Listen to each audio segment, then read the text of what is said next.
gunpowder and found a cult following as Connor McManus in the Boondock Saints films. Outside of acting, he teaches Brazilian Jiu-Jitsu and is a professional race car driver. Hello, I'm Ernie Manouse. On this episode of InnerVIEWS, our conversation with actor and martial artist Sean Patrick Flannery.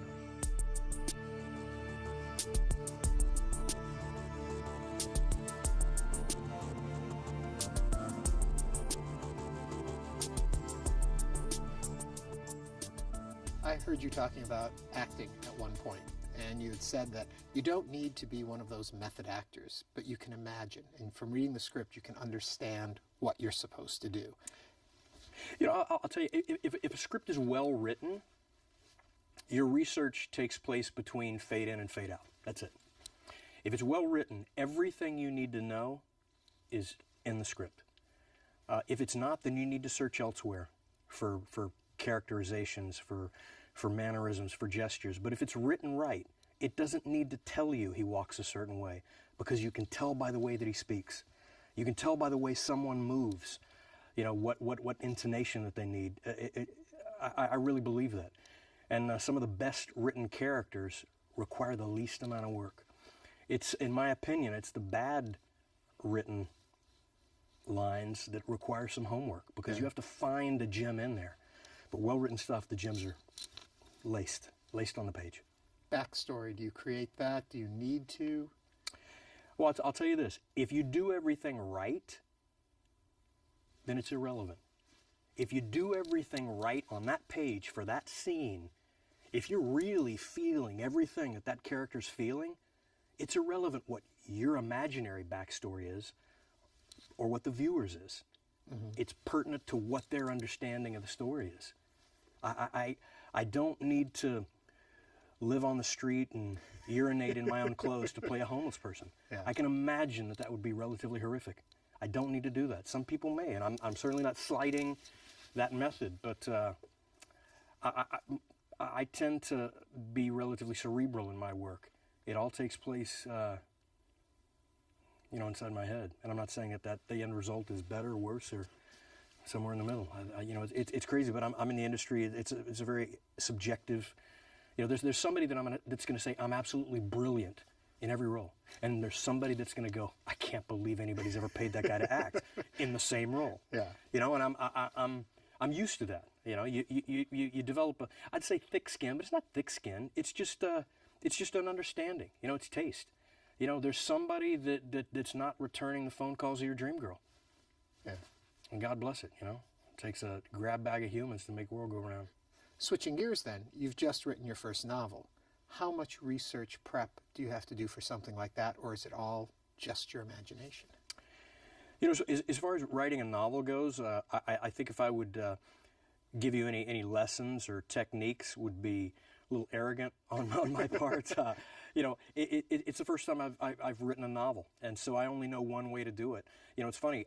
I don't think any author knows that he has a process until he finds out that other authors do it differently.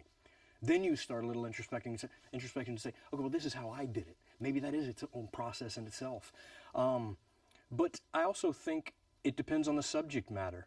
You know, as far as research goes, this is something, you know, pretty close to my truth. I don't know, people use that word liberally, truth, but, you know, I think there's somebody far smarter than I said there's a little bit of autobiography in everybody's fiction, and I certainly think there's an overwhelming amount in mine.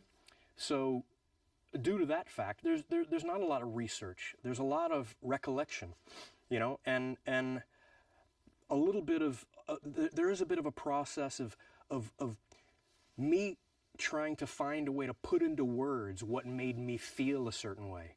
That's the difficulty at times. It's I want to translate this emotion, and I can feel the emotion, but how do I put it on paper? Okay, let me swing it back around then. Having now written, will you approach a script differently? Now that you've had it taken away from you how to express a line, now you're depending on just the word usage, going back now to read a script, are you going to see it differently? You know, no, I won't, and I'll tell you why. Because I think it's important to come to a delivery on your own and then work with a director and a writer to say, okay, well, I saw it a little bit differently. But I would never try to second guess and say, this is what he wants me to do. I want to read a script completely independent. of any ideas, secrets, dreams, philosophies, thoughts. And I want to come to that place on my own.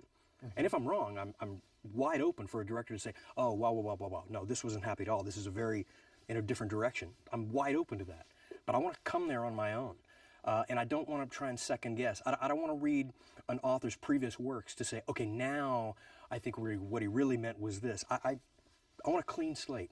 Yeah. I want to be able to process that on my own. And I'm not saying that I'm going to arrive at the correct result, but I want to arrive there on my own. You didn't go into school to be an actor. And a lot of people have heard you tell this story before, but what did you go to school for? I went to school, to be honest, to waste time until I could find out what I wanted to do. It's the truth, you know. Yeah. It's so funny nowadays. Everybody, it's a religion now that you have to go to school. You have to go to university. If you're worth anything, you have to, and it's just so categorically not true. And I can honestly say that I learned more from my socialization process, from traveling the world, than I ever did at university, ever. I went to school, I didn't know what I wanted to do. You know, I had a lot of ideas. I didn't know how to execute any of them. And so I thought, let me fill the time, you know, bettering myself until I find a direction or something that speaks out to me. I didn't want to go, okay, well, there's 12 occupations, let me choose one. I wanted something to move me. I wanted something to pull me into it, and pull it did, you know. I'd always loved acting, I thought, you know, in school and, you know, elementary school, high school, whenever you'd read King Henry VIII, they'd raise your hand, okay, you're this character, you're that character. And when it come around the circle, I loved acting that out. You know, everybody else was kind of just reading it monotone, and I was trying to bring life to the characters, you know. But I went to university to study business with a focus on law and philosophy. And those are things that I was very interested in. I don't know how you could monetize a degree in philosophy, no clue. But I do know that it betters yourself. Yeah. And I do know that bettering yourself is an investment in your future in itself. Yeah. I always knew that I was better the more information I could accrue and stuff inside myself. And philosophy was a big outlet for me in that respect. You know, it taught me a lot about myself too, you know. And the story is, saw a girl, she's walking into a building. The true story, yeah. I was going to University of St. Thomas, about, you know, 5 clicks from where we're sitting right now. And like any regular red-blooded American, specifically Texan boy, I saw the most beautiful girl I'd ever seen at the time leaving a building every Monday morning. So like that Texan boy, I went to business affairs that next week, and I dropped an English class, and I signed up for whatever they were teaching in that building. Couldn't have cared less. It was about the girl, you know. It's every monumental swerve on my timeline has been because of a girl, and that was that was a big one. You know, it ended up being the theater department. Yeah. And I fell in love with it. I did. But that's what brought me there. Before we get into going there, do you ever get tired of telling the story of the girl? Because I hear it come up in interview after interview after interview. I almost was hesitant to ask about it. You know what's funny? When people say, you hear that a lot, you know, with other actors, they're like, oh, I'm so sick of telling this story. It's your truth. It's my history. It's the honest answer. If you haven't heard it before, I'll tell you the truth. I don't know, you know, I don't know how I could change it, because that's what happened. So I don't get sick of it. It's you know, it's like, do you get sick of saying, hey, who's your dad? My dad's Paul Louis Flannery. That's who he is. I'm not sick of telling the story, you know. It's like, I'm proud of him. I'm proud of, you know, I'm not ashamed of those moments. I'm not ashamed to say that, well, since, you know, that's your profession and you got led into it by some arbitrary, you know, young hormonal, you know, drive. I don't care, you know. Yeah. I mean, whoever you believe created me did a pretty damn good job, and nature directed me. No matter how crude and primal that direction was, I'll hug it, and I'll squeeze it, and I'll own it, you know. Yeah. So when did you realize that the click was going to work? You and acting, you and theater. You said you'd always found that passion for it. You go to school, you start now, you're in the classes. When do you realize, wait a minute, I really can do something with this? You don't. And I don't think you do in anything that's subjective. You know, for example, if you're Greg Louganis, you're a diver. You can't say absolutely that I'm going to go and win a gold. Right. But if you're Usain Bolt, you can. You can say, I'm faster than everybody. So far, no one has come close to a 9.59 in the 100 meters. You know that going into the finals. But you have no idea what the Russian judge is going to vote for you. Right. You have no idea. It's subjective. And acting is like that. You know for a fact that if you get a certain GPA in law school, this firm will look at you. You know that. It's absolute. It's a mathematical equation. Mm-hmm. Acting's not like that. You go out and you say, I think I can get recognized. And you got to be honest. I mean, I'm in an incredibly arrogant industry. You have to move to LA saying, I think people are going to pay $12 to see me on screen. Did you move there thinking that? No, I moved there, but that's the backbone of the industry. You have to think everybody did that. What I did is I wrote a piece of children's theater, and I thought I could write. And I thought, on my own accord, I can wait tables, save my money, rent out a playhouse, and I can produce this play. And I think I can become a theater producer and then maybe get into films, because that relies on me. In the process of that, an agent said, hey, let me, love the play. She was a big fan. And she said, let me submit you on some commercials. And I thought, yeah, if that'll supplement my income, what the hell? But it was never a favorable risk to reward ratio for me to put all of my eggs in the basket of move to LA and hope I get a part. Right. Because it wasn't in my control. And I'm not a control freak, but I didn't like those numbers. But I was okay with the numbers for writing, and I could save up my money, and I could produce my own play. And so I went for some commercials. I got 3 national commercials pretty quickly, and then she said, let me submit you for some theatrical then. And then I was on a plane to London to do Young Indy, and it kind of took over, and the writing took a back seat. And okay, Young Indy question. Yes, sir. 4 days before you got on that flight, you were still a waiter? 100%. Really? I'll tell you, everything in my career, I didn't come from money. So I was mortified that they were going to realize they cast a nobody to play Indiana Jones. So, I mean, I had friends going, I didn't tell anybody because I was mortified of getting it and then them changing their mind, and I've already told people. And so I was still waiting tables until a couple days before I got on that British Airways flight to London. Yeah. And even when I landed, I was so certain that they were going to fire me before we even started shooting. You can't believe it. I would never win the lottery and start ordering cars before the check cash. I'm not that kind of guy. And to this day, I'm reluctant to turn things down. It's like when the phone rings and someone offers you a film that you didn't have to audition for, they just offered it to you. It's hard for me to say no, even if that's the strategic game plan for a career, to say no. It wasn't that long ago that I would have done anything to have a lead in a film. Yeah. I don't forget those moments. So it's hard to say, I'm going to pass on that. I don't know many people that you're driving down the road. I've never seen somebody out there digging a ditch on the side of the road hoping, I'm just going to dig such a wonderful ditch. Someday somebody's going to go, that's an amazing ditch, and then I'm going to pay you to dig another ditch. It's never happened. Yeah. But there's people that move to LA all the time that act for free, hoping that one day somebody will see it and think that guy's so good, now I'm going to pay you to do it. There's no open heart surgeon that said, well, I'm going to do this for free for a few years until somebody goes, wow, you've saved some lives. Now we'll start paying you. It doesn't happen. I'm in the only industry like that. And it's not lost on me. So it's difficult for me to forget that, What goes through the mind of a young actor, late night, alone in bed, just yourself, and you're thinking to yourself, I'm now going to be working with Spielberg and Lucas and the weight of a character that's so iconic. How do you process that? It's funny, but when you get into the business, for example, the Young Indy audition process was easy for me. It was the easiest audition process in my career. Why? Because I thought, I'll never get this. So you go in and you just do the audition. You couldn't care less.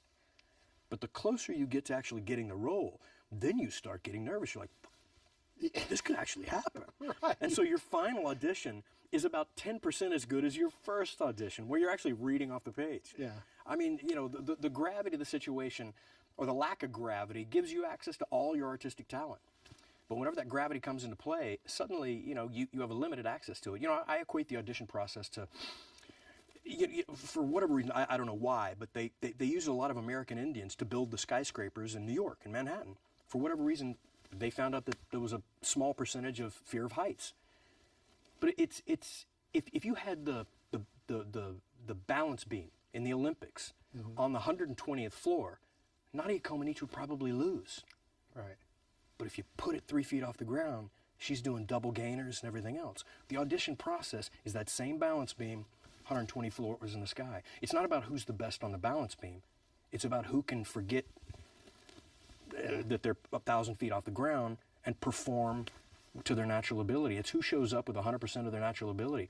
And the audition process is just, I don't know, it's so stifling like that. It's not natural. It's you rarely cast the best person. You cast the person that's not intimidated, not nervous, and so. Well, it's funny you said, Roger Moore said to me, talking about the James Bond films, that all through the series, he always thought they were going to fire him. And he always hoped that he got far enough into the script that it would have cost too much to go back and reshoot. And that was how he knew he was still in. That's exactly what I thought in Young Indy. Yeah. I thought, well, if I get a couple episodes deep, they can't replace me. Then I'll be, and you don't take advantage of it, but you almost don't want to hiccup or sneeze. It's too good to be true, and it really is. I mean, Young Indy's opened up every door that's open to me today. The reason you're talking to me is because I once did Young Indy. Because I did Young Indy, I then got Boondock Saints and Dexter and Powder and everything else. But I wouldn't have even had auditions for those roles if I didn't come out of Young Indy. So, yeah. Powder, when was the last time you saw it? In the theater in 1995. Really? Yep. I saw it here in Houston, Texas. I was visiting my mom, and I snuck into the back of the theater and I watched it. And why have you not seen it since? Some memories are close to the heart. That movie is very special for me. Grandpa said there would be a day when he would die, like Grandma died, and that people would come and see me and try and take me away.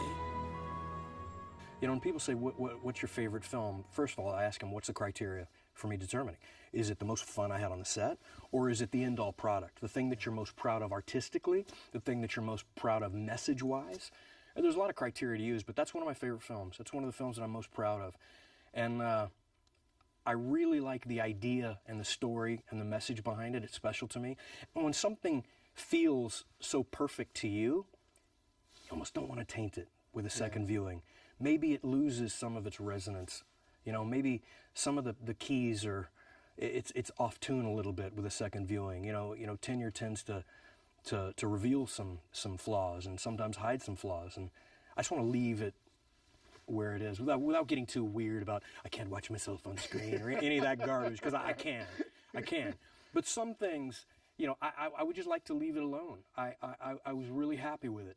I was really happy with it when I saw it in the theater. Yeah. And I, it's locked away in the memory banks, and maybe someday I'll see it again. I'm certainly not averse to seeing it again, but I've never elected to for that very reason. I'm really happy with that feeling. Yeah. What drew you to Boondock Saints? What drew me to that film is it's the fact that there's some guys doing what I think a lot of people want somebody to do. Unfortunately, I mean, growing up as a kid, you watch the news and you're like, how does that guy get 2 months of probation for a heinous crime like that? It was a story that really resonated to me. And it was a kind of dirty, dark, realistic vigilante superheroes that I really liked the script, and I wanted to bring that to life.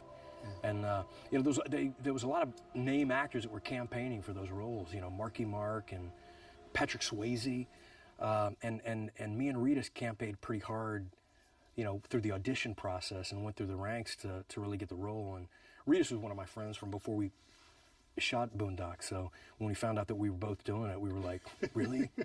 They're going to turn us loose in Toronto with a pocket full of per diem? I mean, so that's one of them. That's one of my favorite films to shoot on the day, because you're with one of your best friends every day doing dude jokes. Nothing's politically correct. It's just one prank after the other.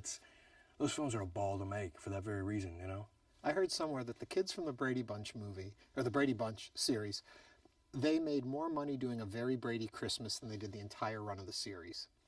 I've heard in the world of Boondock that the first movie, if it wasn't for a lawsuit, did not pay as well as it should have, and that the second movie makes you cash. Yeah, there was a lot of unscrupulous things that happened in one, and a lot of the production team ended up suing them and getting their comeuppance. But me and Rita weren't part of it. We made nothing for that. It's kind of crazy. Last I think tally, it made north of $177 million. And just to give you perspective, I had a back end deal on that. If I would have been paid on that, I could have purchased a building in LA. So, I mean, but hey, I don't kick myself over it. It happens, and So what gives you the trust to come back for the second? I mean, you had many years between the two, though. Well, you protect yourself a little more thoroughly, and you do a little bit more vetting with the people that you agree to, put your financial future in the hands of. There was some shady dealings on that. I'm not going to get into the minutia, but No. there's a way that we structured the second one. And we had the ability to structure the second one that way because the first one was so successful. When you make a first one, you're just happy to be there. Yeah. So, they offer you back-end points, and they can structure it any way they want because they put it there. You can't say, well, I'm not going to do it unless you. They're like, okay, well, then screw it. We'll recast. Right. But the second one, Yeah. just like you said, now that they can't replace it, it's like, okay, now we're going to make it rock solid. Is there a third one? Looks like it. Script's already written. I know Sony really wants to move that ball forward pretty quickly. It's an availability thing. Reedus is Walking Dead. His window is November to April, so that's when we're looking to shoot. And I know it's high on everybody's level of priority, so it'll happen. But I can't tell you the exact date. Okay. So what makes you want to write a book? Nothing makes me want to write a book. I didn't want to write a book for the sake of writing a book. It's the way that this happened. I've written for magazines for a number of years, Details, Detour, that sort of thing. Jane Pratt, the editor of Jane Magazine, called me after reading something I wrote in Details, and she said, I'd love for you to write for my magazine. I thought, what could I possibly lend to your magazine? She said, why don't you write about your first kiss? And serendipity, I said, it's crazy that you mentioned that, but first girl I ever fell in love with, her name was Jane. I'll write you that story. And it had always been in the back of my mind that I wanted to put this down on paper. And she gave me a deadline of like 2 months after that, and I didn't write it. I was in the Paradise Hotel in New York doing some press, and I wrote that short story in about 3 hours and one night, turned it in the next day, right on the deadline. And the magazine came out, and a number of companies came out of the woodwork to procure the rights to the story. And I thought, okay, I think maybe I was right about this story. And I politely declined, very flattered, but I said, I've always wanted to write it in script form myself. I'll do it, and I'll approach you guys in the order in which you approach me. I wrote it in script form, went to the first company, and they set it up immediately with a very flattering, sizable budget, and we moved forward with it. They had a 2-year with an additional 2-year option. It became evident pretty early that they wanted to extend it on their slate of pictures, and I really didn't want to keep selling it. I wanted to have it made, so I got the rights back, and I sat on it. A story that's that close to home. If I just wrote a script out of my head, I'd sell it for whatever and move on. Direct it how you want to direct it, I'll move on to the next project. This is a little close to the bone for me. So I sat on the story for about 8 years. And then I always knew I wanted to turn it into a longer format story. And I had started a blog for my martial arts academy, just really to give content to the website to drive traffic there. I was talking about health, fitness, longevity, and that sort of thing. And it became really popular. So then I changed the blog to my own personal Shine Until Tomorrow blog, and I started writing personal stories on there about my family and my upbringing. And it got to where I was getting about 150,000 views, per a day when I would launch certain stories. And it gave me the confidence to really turn it into long form. So I took 2 years off, and I was going to write this book and just sell it on my website. And when I finished it, I gave it to some colleagues to get some blurbs. And one of them, Jim Crabb, a very dear friend of mine who put Boondock 1 together as an agent, he read it, and he was the first person to call me back. And he said, you can't, what are you going to do with this? I said, I'm going to sell it on my website. And he said, you can't. You have to get this traditionally published. And he was very flattering, and I was honored. And he said, I know a literary agent. Would you let me send it to her? I said, just like when I got into the acting business, I'm like, sure. If it'll supplement, yeah, sure, go ahead, send it to her. And she called me 2 weeks later, and she said, she was very, emotional and passionate about it. And it took about, 8 months to find a home for it. And I certainly got a lot of rejection letters as well. And that's how it came to life. But it was a story that I wanted to tell. It wasn't that I wanted to write a book. Mm-hmm. It was just a story that I wanted to put out there that I thought I thought there was a place for. And one of my next goals is certainly to turn it into a film. But to say what made you want to write a book, I didn't actually want to write a book. There was a specific story that I wanted to tell. Now, having said that, there's another angle to this. My granddaddy plays a pretty prominent role in this book, and I've already started a second book for the same thing. You know, I don't think there's too many better ways to learn about yourself than your own writing. And certainly it brought a lot of things to light, my granddad included. So there's a through line that I really want to explore with my granddaddy, and it's one of the stories that moved me further in a direction than any other story. So that's the second thing that I'm writing. There's an intersection of the two, Jane 2 and The Boudin Heirloom, which is my second book, that I think people will recognize the intersection of the scenes, but they live on their own. But in answer to your question, I didn't want to just become an author and write a book for a book's sake. It was a very specific story that I wanted to tell. Well, we thank you for all the stories you've told, be they through book form, acting, just living your life. Thank you so much. A pleasure. Thank you very much. Sean Patrick Flannery.